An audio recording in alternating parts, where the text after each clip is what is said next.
Yesterday, just as I expected, I came across one of Nigeria's biggest church leaders declaring 100 days of fasting for Nigeria. He said the country will soon experience peace after the church's 100-day fast is over. Now, it will be completely delusional to think that these people do not know that these prayers and fasting absolutely do nothing to improve Nigeria's trajectory. Yet every new year, we start with these prayers for a better Nigeria. So I'm asking this morning, what more do you want God to do for Nigeria? Because if nations across the world were to argue as to who is God's favorite child, Nigeria will undoubtedly be seen as one of God's favorite children. God gave Nigeria everything, way more natural and human resources than most countries on earth. Arable land, no natural disasters, fantastic weather for agriculture, some of the most brilliant minds on earth, a people with the skills to thrive in any part of the world that we have found. God didn't fail Nigeria one bit. Nigerians failed Nigeria. God gave this nation fertile soil, rivers that flow like veins through the heart of the nation. Nigeria is not lacking in blessings that we need to pray for. It is instead drowning in gross mismanagement. So again, what more do you want God to do for Nigeria as you fast for 100 days?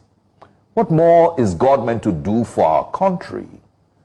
To choose your leaders for you?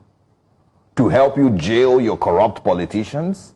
To help you properly utilize all the vast resources that He has already blessed us with?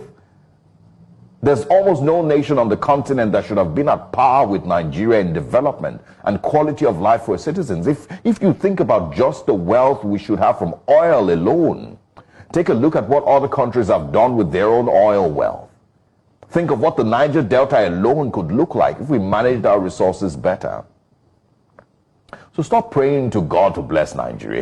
He's already blessed us beyond what we could ever imagine. And again, when you are calling on God to save Nigeria, what exactly do you want Him to do? God is not going to run your elections for you.